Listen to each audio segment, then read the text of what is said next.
Les damos la bienvenida a nuestro espacio derechocrítico.sb, siempre con Salvador Meléndez y Julio Ceguera. Y en esta ocasión tenemos, como siempre, un invitado de lujo, Henry Mejía, quien es, desde hace más de 25 años, catedrático especializado en materia de Derecho Administrativo en la Universidad Nacional.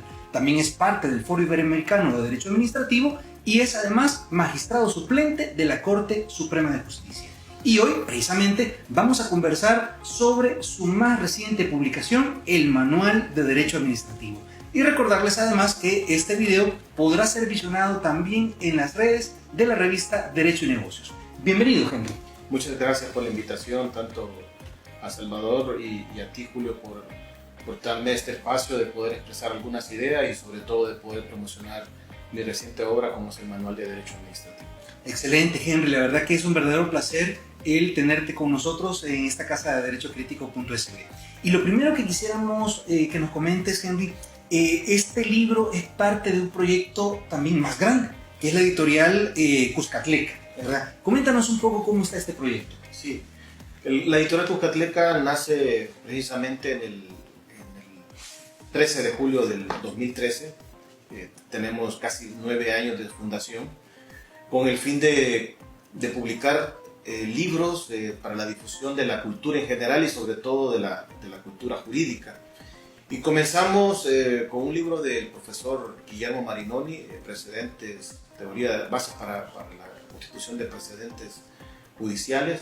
Después otro libro de él sobre control de constitucionalidad y posteriormente publicamos el manual, la primera edición de Derecho Administrativo. Y a raíz de eso, pues hasta esta fecha, hemos también ya incursionado en publicar obras de autores nacionales, de investigadores nacionales, y estamos incursionando también en el ámbito nacional, en el ámbito internacional, en Centroamérica, como editorial, y las alianzas que se han hecho con Editorial Porrúa y con Editorial Bosch. Pero es un tema todavía que estamos en construcción después de 9 años.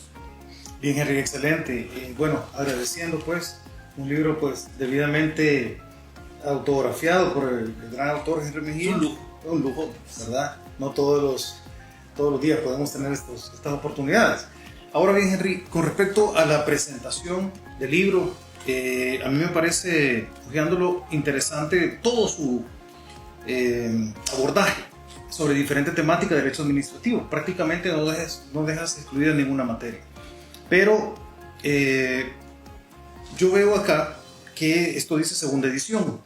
Y esto me imagino que tiene la explicación de que ahora estamos en presencia de nuevas leyes administrativas, la LPA o Ley de Procedimientos Administrativos y la ley nueva de la Jurisdicción Contenciosa Administrativa. Te quiero preguntar qué te orilló a hacer una nueva edición y en segundo término, bueno, ¿quiénes son las personas que deben leer este libro? Bueno, muchas gracias. El libro, la primera edición fue en el año 2014. Les quiero comentar de que la publicación del libro del Manual de Derecho Administrativo fue un proyecto que tuve desde estudiante. Digo desde estudiante porque todo lo que hemos estudiado Derecho Administrativo en la década de los 90, a principios del año 2021 y bueno, hasta el 2014, no teníamos un texto de lo que hablara sobre o que desarrollara todos los temas del derecho administrativo. De hecho, se daban un administrativo en las universidades y el procesal administrativo o estaba incluido en los dos administrativos. Entonces surgió la idea de la necesidad de tener un libro texto. En la primera edición solo se plantearon 11 capítulos sobre la sistematización doctrinal, jurisprudencial y algunas experiencias como profesor en el libro, pero iba más bien a desarrollar la parte general del derecho administrativo. Pero teníamos siempre en el texto, hacíamos alusión de la necesidad de tener una nueva ley de la jurisdicción contenciosa administrativa y de tener una ley de procedimientos administrativos. Después de 2014, pues de todo ya es conocido, en el 2018 entra en vigencia la ley de la jurisdicción contenciosa administrativa, donde Salvador fue parte del equipo redactor. Y en el 2019 tenemos la Ley de Procedimientos Administrativos y entran en vigencia otras leyes administrativas, como el caso de la Ley de Mejora Regulatoria, la Ley de Eliminación de Barreras Burocráticas, que me parece que todavía necesita un desarrollo, y vienen otras reformas después del año post-pandemia, o dentro de la pandemia en el 2021, sobre crear un régimen especial de la contratación administrativa municipal y establecer la Ley General de Recursos Hídricos y otras reformas que también están incluidas en este manual, que está actualizado hasta febrero del año 2022. Esto nos permitió, con la actualización, no solamente desarrollar la temática sobre la Ley de Procedimientos Administrativos, que con anticipación en el año 2019 habíamos sacado un libro homenaje al profesor José Luis Maynard Gil, la comentario de la Ley de Procedimientos Administrativos, que eran estudios doctrinales de diversos autores del Foro Iberoamericano de Derecho Administrativo y de algunos autores nacionales. Y habíamos sacado también una obra sobre la Ley de la Jurisdicción Contencioso Administrativo, que era, podríamos decir, con más comentarios dirigidos a estudiantes.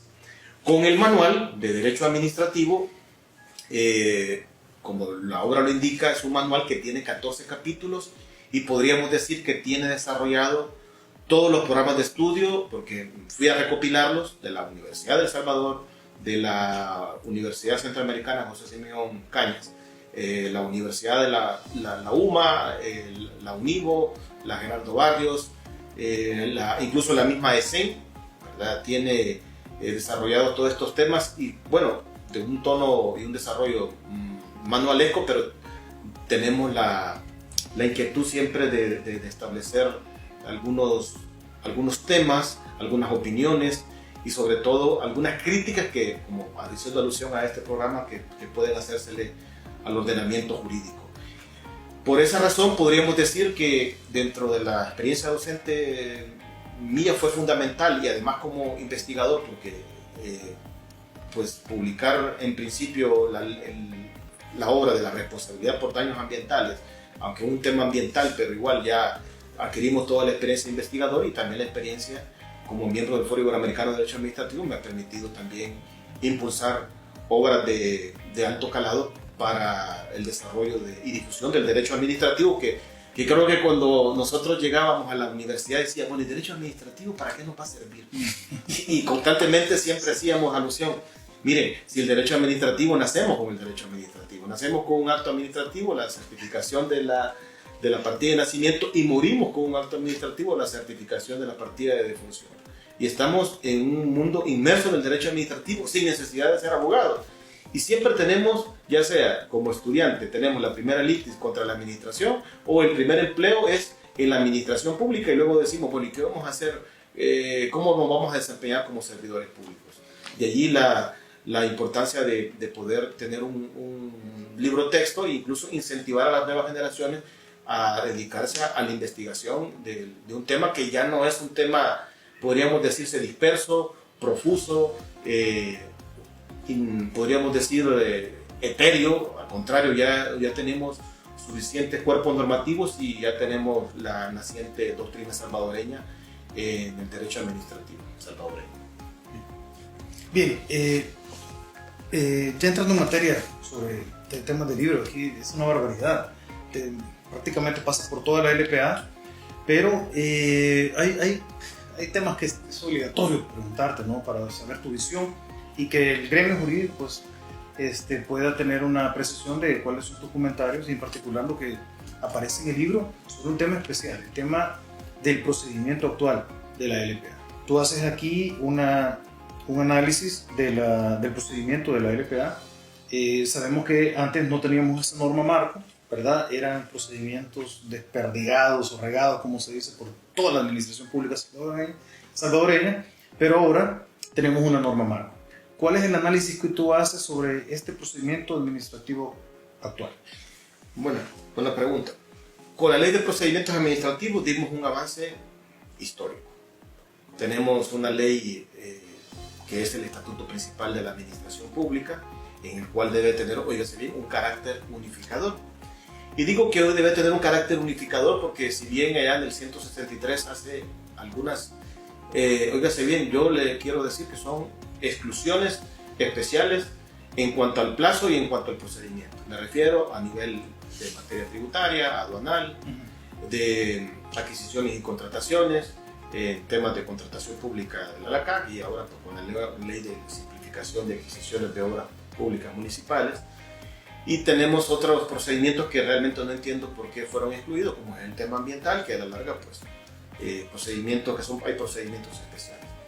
Y tenemos exclusiones también sobre el tema de previsión y seguridad social, materia de expropiación y el ámbito militar.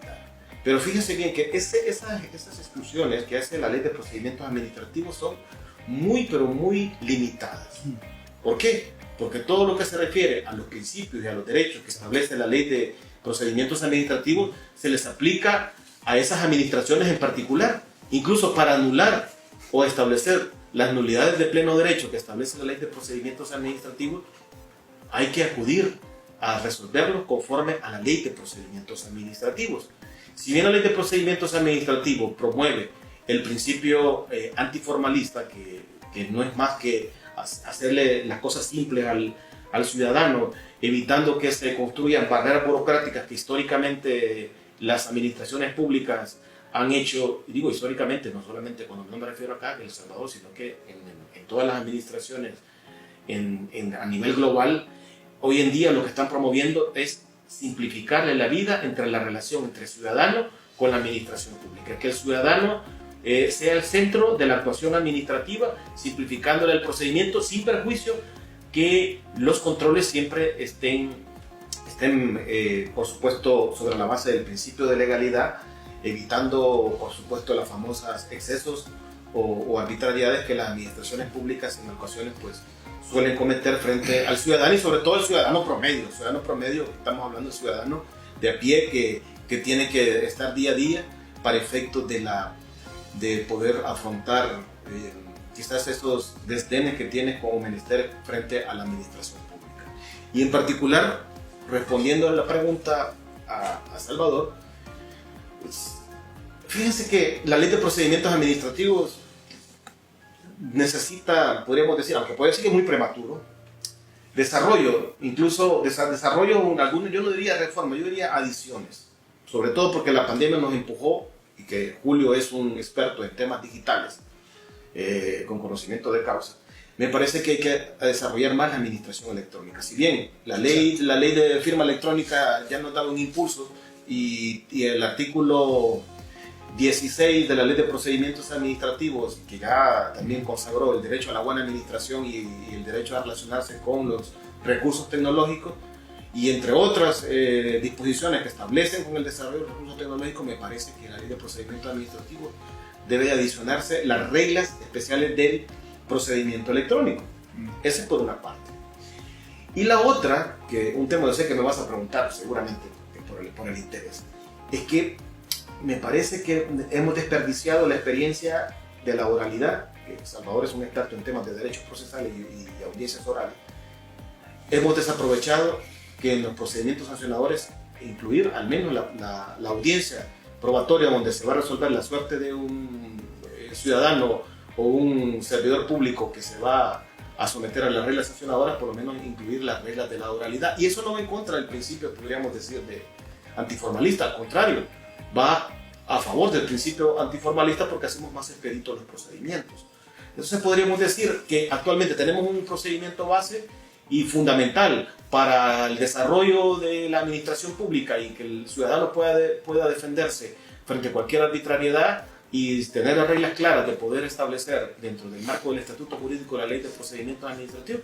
Me parece que hay que como mejorarla, pero claro, ustedes dirán muy prematuro, pero la pandemia nos ha impulsado a generar quizás pasos agigantados en el seno de la administración pública. Bueno, si no, pues tenemos la ley de teletrabajo que nosotros creíamos que era un mito y en la pandemia justamente se da. Y si comienzan a desarrollar todo el uso de las nuevas tecnologías para el ciudadano, entonces yo creo que la LPA sí nos hace falta en esos dos ámbitos y me parece perfecto y no voy a criticarla, al contrario, yo felicito que se haya dado la ley de procedimientos administrativos porque además teníamos un problema a nivel didáctico en la enseñanza del derecho. Me recuerdo que cuando enseñamos derecho administrativo agarramos las leyes más principales, dentro de la ley de protección al consumidor, de la competencia, código municipal, desarrollamos el código tributario, y entre otras leyes que son fundamentales, la misma la CAP, y establecíamos las reglas de los recursos, las reglas pertinentes al procedimiento, para tratar de sistematizar, hacer un elenco general de principios y procedimientos que ahora ya están en la LPA. Entonces, el estudiante decía, o sea que para estudiar Derecho Administrativo tengo que estudiar este cúmulo de leyes. Ahora no, ahora tiene que estudiar la Ley de Procedimientos Administrativos y en su caso, si se especializa, en las demás leyes. Y se ha dado algún fenómeno en la administración, a propósito de derecho crítico.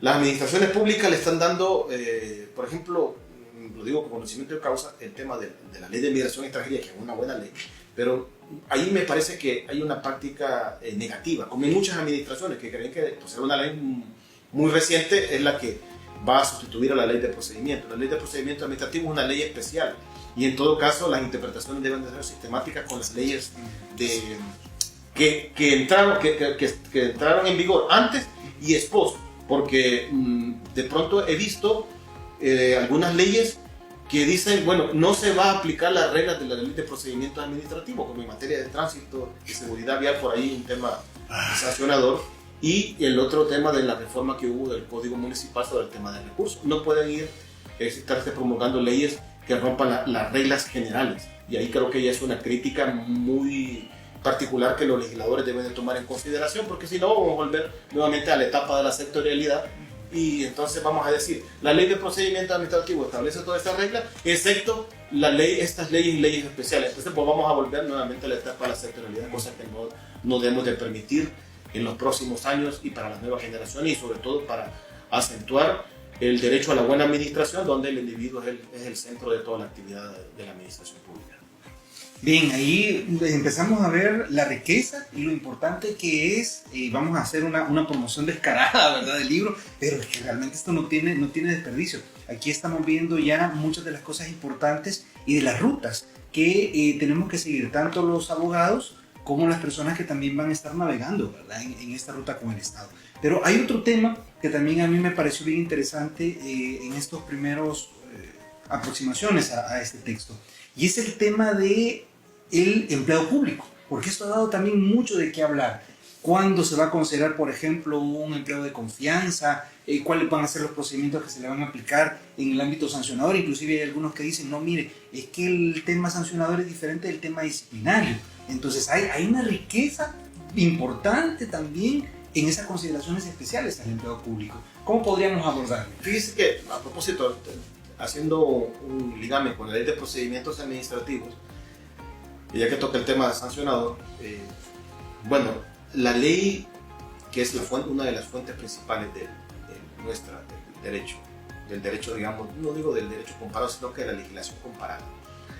La ley 39 pleca 2015 y la 40 pleca 2015, que es la Ley de Procedimiento Administrativo de España, y la otra la Ley del Sector Público, que la Ley del Procedimiento Administrativo, que fue marco para todas las incidencias de América Latina, fue la Ley 3092, que también era la Ley de Procedimientos Administrativos y que fue superada por la 39 y 40 pleca 2015.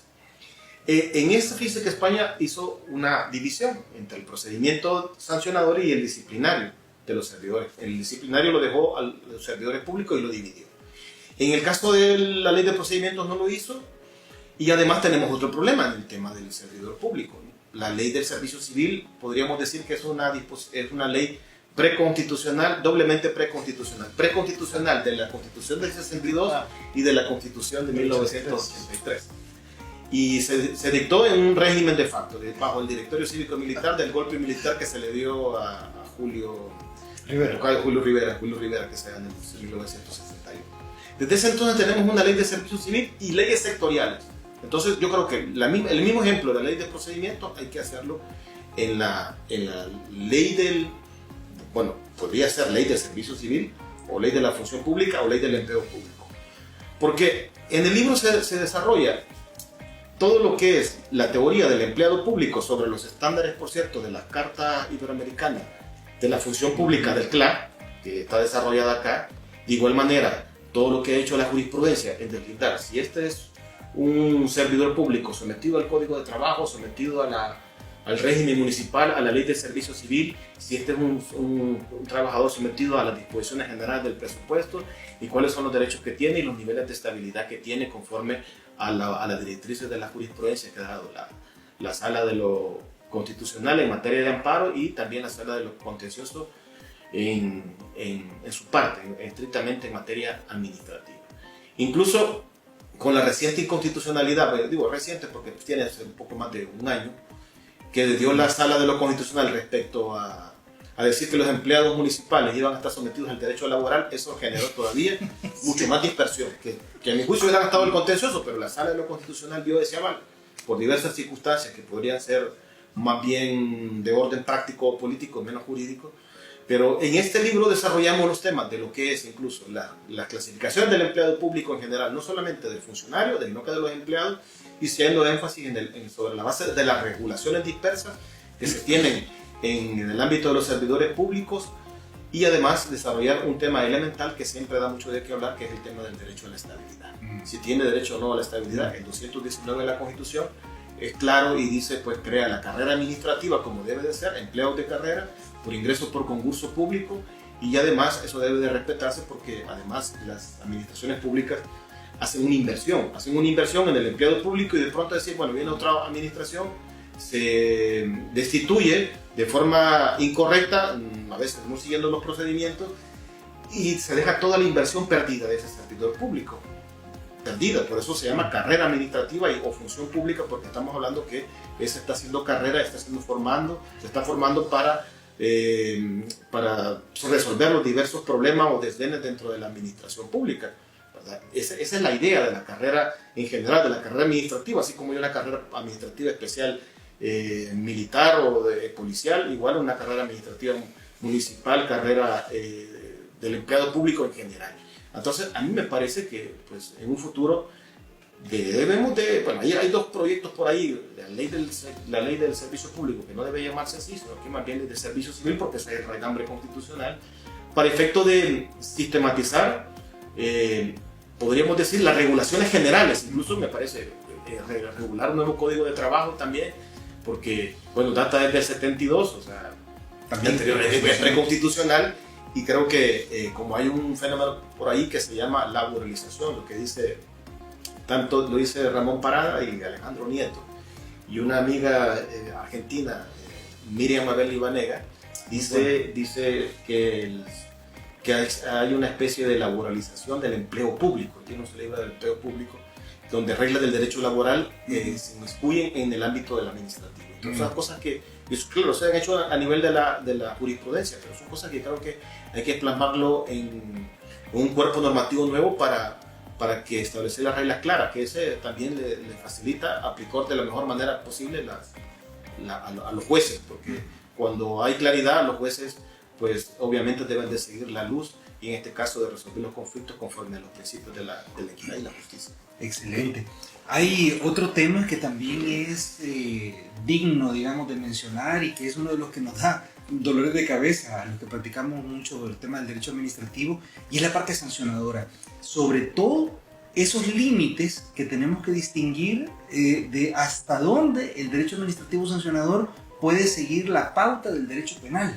Estos temas que van cambiando de tiempo en tiempo y que se van ajustando a la realidad histórica en la que nos encontramos, también vale la pena algunas palabras sobre ello. Sí, en el libro se desarrolla en el capítulo 7, no me recuerdo, porque el libro tiene 14 capítulos, la actividad sancionadora, y hacemos un análisis general de toda la actividad sancionadora del Estado. Incluso fíjense que si bien ya me había adelantado con la ley de procedimientos administrativos, que tiene una regulación general del derecho administrativo sancionador, no hace esa partición que estimado Julio hacía referencia con el derecho administrativo disciplinario, más bien lo encaja dentro del mismo marco jurídico. O sea, no habría distinción en el derecho administrativo sancionador y el derecho administrativo disciplinario.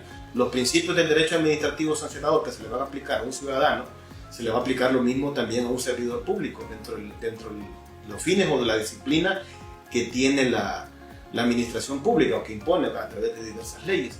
Incluso eso nos ha generado otro problema en torno a la administración pública, porque la LPA solo establece, primero, principios, principios generales, principios del derecho administrativo sancionador que están en el 139 siguiente.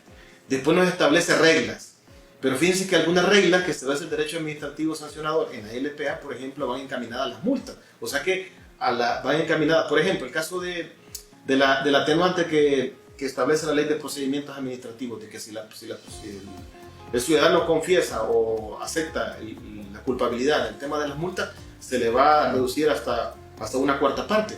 Pero, ¿y qué pasa con el caso del atenuante de un servidor público que no haya, que se le está aplicando la ley de procedimientos administrativos? Se va a aplicar la ley especial, pero la ley especial resulta que no tiene esas atenuantes. Esas atenuantes deben de ser desarrolladas en la ley de procedimientos administrativos. Incluso, fíjense que nuestra ley de procedimientos administrativos parte de un sistema del jus puniendi especial, y esto está dicho también por la sala de lo constitucional y la sala de lo contencioso. Pero hay remisiones al derecho penal, que por cierto hablábamos de esta cámara con Salvador, en cuanto a las remisiones que hace con el Código Penal, sobre el tema de las causas de exclusión de responsabilidad administrativa, en este caso penal, que son del 27 y 28, y el otro causas relativas a la extinción de la responsabilidad administrativa. Entonces hace remisiones al derecho penal, y entonces de pronto esa división que pregona la ley de procedimientos administrativos entre el derecho administrativo sancionado con el derecho penal no es de todo cierta. De hecho, también hablábamos con Julio extracámaras, que pues hay una incidencia quizás hoy en día mucho más fuerte y que es más punitiva del derecho penal del derecho administrativo sancionador, cosa que no debería de suceder. Ya sabemos muy bien y está altamente, podríamos decir, justificado de que las reglas del derecho penal no pueden aplicarse de ipso iure al derecho administrativo sancionador por las diversas circunstancias y por las finalidades que persiguen entre el derecho administrativo y el derecho penal. Pero hay que tener cuidado en cuanto a, de pronto, también a penalizar el derecho administrativo. Si lo podemos ver desde el punto de vista terminológico, eufemísticamente, hay que tener mucho cuidado, y me parece que ahí sí habría que tener un desarrollo, al menos en particular, de todas las reglas claras, tanto del derecho administrativo sancionador externo y el interno, que es el derecho administrativo disciplinario, porque las reglas no funcionan para todos igual. Incluso les voy a poner otro ejemplo, que también aquí lo digo en el libro, que existe una inconstitucionalidad por omisión de la misma ley de procedimientos administrativos. Y me voy a referir, por ejemplo, el artículo 14 hace referencia a que hay sanciones de multa y de arresto.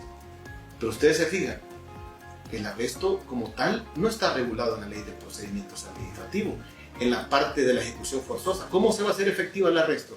Si tenemos la ley de la carrera administrativa militar, de la ley disciplinaria policial y el código tributario que regulan el arresto, y me parece que también la ley de migración y extranjería. Pero si en todo caso la ley aquella que quedó derogada en el artículo 163, la ley de procedimientos para la imposición de multas y arrestos administrativos, regulaba la ejecución del arresto, pero la LPA no lo tiene, y esa ley ya quedó derogada. Podremos decir por la reviviscencia poder aplicarla, pero ya hay una derogación expresa. Entonces, vean, la ley de procedimiento administrativo ha dejado algunos cabos sueltos, diciéndolo así en términos figurados, de regulación, aunque para mí pues debería desaparecer la sanción de arresto, pero está constitucionalmente permitida y configurada. Pero ahí hay una inconstitucionalidad parcial, por omisión parcial, porque no está regulada. Aquí lo decimos, por cierto, en ese capítulo del por qué. Y a propósito, Salvador, que tiene mucho conocimiento y es un experto en derecho procesal, sabemos muy bien de que la ejecución forzosa, ¿por qué se remite al procesal civil y mercantil? Yo no lo veo mal. Lo que veo mal es que se le da la competencia, en este caso, a los tribunales civiles y mercantiles, que ellos son reticentes. Ahí hay muchos precedentes donde se opone, pudiendo hacer al contencioso administrativo. Bueno, no nos acordábamos, el contencioso administrativo está desbordado, con una mora tremenda, pero no es porque por incapacidad, sino que más bien porque hubiéramos necesitado quizás 10 tribunales a esta altura contenciosos administrativos para evitar esos problemas. Pero me parece que darle título de ejecución al acto administrativo no lo veo mal, al contrario, me parece que eso va con el principio de la pronta cumplida de justicia. En España lo hacen así, y no solo podríamos tener que decir que le corresponde únicamente al órgano judicial juzgar y ejecutar los juzgados, que algunos fundamentos que he visto en cuanto a ese tema, que solo las sentencias tienen título de ejecución y el acto administrativo fuerza ejecutiva. Yo creo que ahí sí los jueces deben de cambiar la interpretación, pero me parece que el artículo 32 de la ley de procedimientos debe de desarrollarse de forma clara y que la competencia sea para los tribunales contenciosos. Claro, dentro del marco, pues, por supuesto que los jueces contenciosos no se vayan a molestar, sino que dentro del marco de que haya más tribunales contenciosos administrativos que, como señalábamos, esta Cámara con Salvador, que sean 10 tribunales y 3 cámaras, 10 tribunales a nivel nacional y 3 cámaras también con competencia a nivel nacional, y en un futuro también la sala tenga competencia en casación, que sería a futuro, yo, por cierto, muy cercano, no muy lejano. Ojalá. Sí, la verdad, Henry, esta es una experiencia fantástica. La verdad que todo tu conocimiento académico, pedagógico de la clase, más de 2 décadas, pues se nota, es evidente, no se percibe. Estamos muy atentos a tu exposición. Hemos tenido aquí muchos invitados de derecho administrativo y tienen todos una particularidad, ¿no? Se nota la docencia, la maestría en el tema. Y el amor a la materia. Exacto. Y lo que dice Henry sobre el tema de demora, pues nosotros pues, como litigantes lo hemos sufrido también, ¿verdad? Ahora bien, hay una situación. En esta obra se desarrolla mucho la LPA, ¿verdad? Obviamente, la temática es total, de recursos, el tema de responsabilidad patrimonial, todo eso lo pueden encontrar en este libro y innumerables temas de derecho administrativo. Sin embargo, me parece algo importantísimo que además de la LPA te has ido un poco más allá y hablas de la LACAP, hablas de la contratación administrativa. No tenemos muchas obras en el país que hablan sobre contratación administrativa. Por favor, Henry, puedes ahondar en el tema de la LACAP, en el tema de la contratación administrativa que aparece en el libro. Fíjese que sí, y quizás en ese sentido, corrigiéndote un poco porque hay que ser objetivo y yo creo que hay un colega que es conocido por todos, que lo voy a mencionar por respeto a él, Roberto Barriera. Sí. Él fue el que impulsó, por cierto, la LACAP y impulsó además los comentarios a la ley de adquisiciones y contratación de la administración pública. Yo creo que él, y bueno, también tiene su propio libro sobre el marco jurídico de los contratos públicos. En ese sentido, lo que se ha tratado de hacer es, en situación didáctica, es un planteamiento en el capítulo de las adquisiciones, de la contratación pública, podríamos decir, dividirlo en 4 etapas, en cuatro partes, podríamos decir. Primero, el régimen de la actividad contractual de la LACAP. Segundo, el régimen de la actividad contractual de la contratación pública global. Nosotros tenemos, en el Carta de R, tenemos en el capítulo 9, un apartado donde se promueve la contratación pública a nivel regional, a nivel centroamericano. De igual manera, hablamos sobre los contratos de la administración pública que se celebran en el marco de los préstamos que tiene el Banco Mundial, el Fondo Monetario Internacional, que se salen del esquema de la ley de adquisiciones y contrataciones de la administración pública. Y esa sería como segunda parte. Y como tercera parte tenemos la ley de asocio público y privado, la desarrollamos. No la desarrollamos del todo porque, claro, implicaría 4 capítulos quizás dentro de cada uno de ellos, pero sí hacemos un señalamiento de que hay un contrato especial de asocio público y privado, que ya tuvimos uno y a través de la ampliación del aeropuerto internacional Monseñor Romero, y se habla también de que el aeropuerto del Pacífico posiblemente sea por medio de esa modalidad contractual de asocio público y privado. El Estado pone los bienes de uso público y las empresas internacionales o nacionales, no sé cómo quienes vayan a concurrir, pues ponen el dinero y ponen toda la inversión. Y finalmente, pues como ya dentro del marco de la reforma administrativa que se dio en diciembre, tenemos también un desarrollo de la ley simplificada de adquisiciones de obras públicas municipales, donde también mencionamos el rol que juega la DOM, o sea, la Ley Nacional de Obras Públicas Municipales, que es un super órgano regulador, y digo super órgano regulador porque ahora asume las competencias tanto de la municipalidad para contratar, a hacer obras municipales o adquisiciones de todos los contratos señalados en la LACAP, sale de ese ámbito y crea un régimen especial. de contrataciones públicas. Y lo bueno que esa ley, bueno, ya lo dice expresamente, que hace una remisión a la ley de procedimientos administrativos, porque como la ley de procedimientos administrativos hay una exclusión en cuanto a los temas de contratación públicas de selección, algunos creen que no se les aplica, pero sí se les aplica, porque todo el principio antiformalista, pues igual para los oferentes es aplicable esa ley y no debe de haber ninguna oposición y simplificable.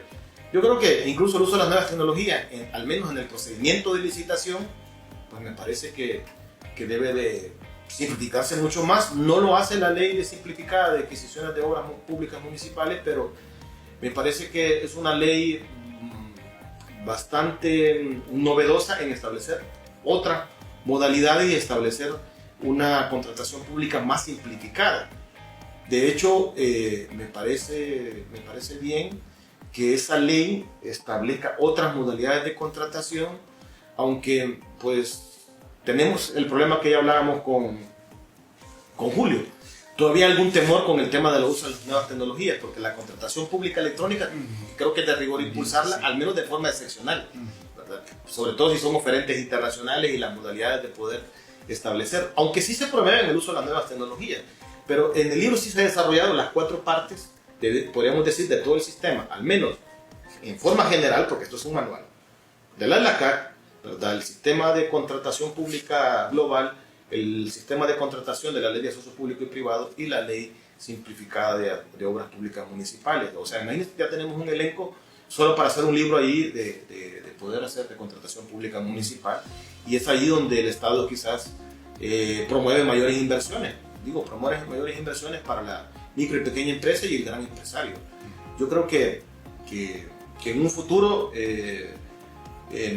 la contratación pública sigue en constante evolución, y me parece que en un futuro a lo mejor podamos tener una ley general de contratos públicos, y luego como he hablado de la ANLACAC, una ley general que establezca todos los principios rectores y generales, que eso podría ser sustituida por la ANLACAC, y luego apartados especiales en la contratación global, o sea, derivada del préstamo, contratación, bueno, la ley de acceso público podría ser siempre una ley especial y la otra ley, pero que siempre sea sobre la base de la ANLACAC, porque no es cierto que las demás leyes no se les aplique a la ANLACAC, y podríamos decir, en todo caso se les aplica el derecho común, porque el contrato es contrato y su origen lo data del derecho civil, ¿verdad? Pero no vamos a establecer de que eso, estamos hablando de una forma supletoria, una forma para resolver alguna anomia que pueda quedar para resolver un conflicto jurídico al momento tanto del procedimiento de selección o del procedimiento de ejecución o el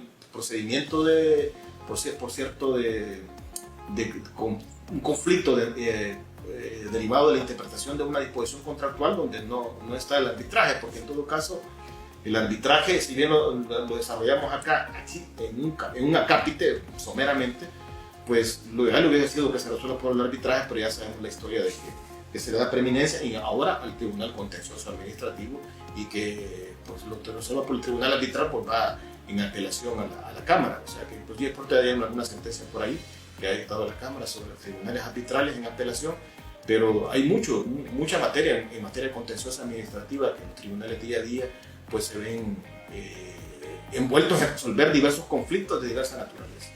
Excelente, realmente manual de derecho administrativo. Una materia tremendamente transversal, tremendamente integradora con toda la actividad del ser humano, y debería tener unos 4 tomos quizás, ¿verdad? Bueno, para sí, poder... unos 3 programas más. Esto es... ¿De dónde lo podemos conseguir, Julio? Exactamente, eso quisiéramos preguntarte, Henry. Palabras finales y dónde encontrarte, dónde seguirte y cómo podemos adquirir este manual. El libro está en la solapa, aparece un número y correo de la editorial Cuscatleca. Esto es un proyecto de editorial Cuscatleca, en donde su servidor es coeditor de la editorial, junto con mi distinguido amigo Héctor Tulio Báez, que también él ha sido un gran promotor y ha sido un pilar fundamental para el desarrollo de este proyecto editorial. Está acá en la solapa, se está trabajando según la política de la editorial en entregas, pues, por medio de entregas especiales, virtuales o contraentrega.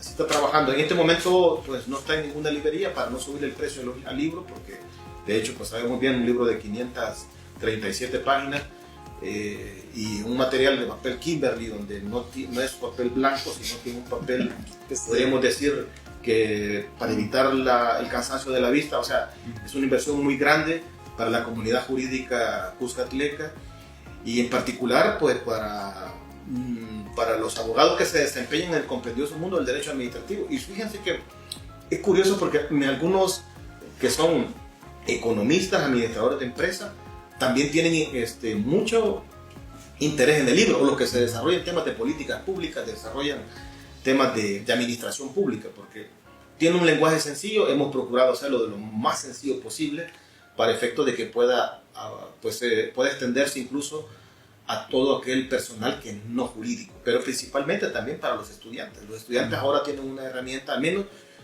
se une a otros esfuerzos que otros colegas también han hecho. Yo no quisiera también ser demasiado ingrato decir que otros colegas no han hecho un esfuerzo también en la publicación de obras. Por supuesto que sí, lo han hecho. Yo ya mencionaba algunos, igual pues hay otros colegas también que hacen esfuerzos de investigación y de promoción del derecho administrativo. Y creo que la idea acá, como ustedes me han dicho y me lo dijeron desde un principio, la idea es hacer esa integralidad y poder intercambiar cada una de estas experiencias. Yo seguía el programa de Derecho Crítico, lo sigo siempre en YouTube o lo seguía en el Facebook. Y bueno, cuando Salvador me dijo, mira, no puedo ir en este momento porque voy un viaje para España, pero te prometo que al regresar post vacaciones venimos, y yo con todo gusto vine, y no lo dudé porque es un programa que tiene alta audición en YouTube y en las redes sociales, y un programa serio con profesionales de alto nivel como ustedes, pues no duden en venir. Y muchas gracias por la invitación. Bueno, Henry, te agradecemos, la verdad que es una experiencia muy interesante, ¿no? Habíamos tenido antes la oportunidad de hablar sobre un libro muy interesante, Derecho al Consumo, de aquí mi colega Julio Ceguera, pero hojeando este libro pues nos despertó el interés en que tú mismo explicaras, ¿verdad?, en qué consiste este libro. Aquí estoy viendo editorialcuscatleca.com, ¿no? En una página web, editorialcuscatleca.com, y aparece también un editorialcuscatleca@gmail.com. Sí. Esto es para temas de el interés en este libro. Al final del video, en la descripción, pues se les va a decir la dirección. Está el WhatsApp también, pues pueden Ok, ahí se les establecerá. Henry, ¿dónde te podemos seguir a nivel de Facebook? Pues en las redes sociales, en Facebook, en mi fanpage, o en las redes sociales también en Twitter, aunque muy poco en Twitter, en Instagram, pero sobre todo en el Facebook. ¿Cómo estás en Facebook? Henry Alexander Mejía, tal como estamos. Ahí estamos a la orden. Excelente. De igual manera, pues todo lo que sea académico lo promovemos.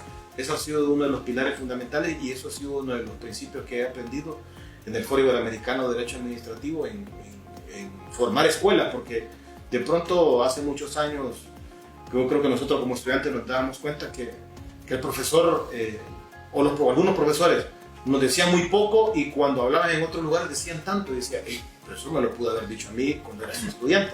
No, yo creo que ahora con la globalización y la democratización del conocimiento, creo que hay que evitar eso y hay que darle todas las herramientas al estudiante, porque de pronto no diga, no, mire, yo fui estudiante de Henry Mejía o de Julio Ceguera, que se desempeña como profesor en la ESEN, o Salvador, que se desempeña en muchos cursos de capacitación. Los tuvimos acá y no nos dijeron, no es posible, ¿verdad? No me preguntaron, pero lo importante es decirlo, que anticiparle al estudiante y abrirle ese espacio, sobre todo en el derecho administrativo. A mí me alegra mucho que el 50-60% hayan sido de estudiantes que trabajan en los tribunales, aunque de vez en cuando a algunos les digo, hay que seguirse preparando, porque el derecho administrativo no es el derecho administrativo general, sino que derecho de la competencia, derecho de consumo, como es experto Julio, derecho administrativo municipal, derecho administrativo ambiental y derecho administrativo en todo el régimen de los contratos.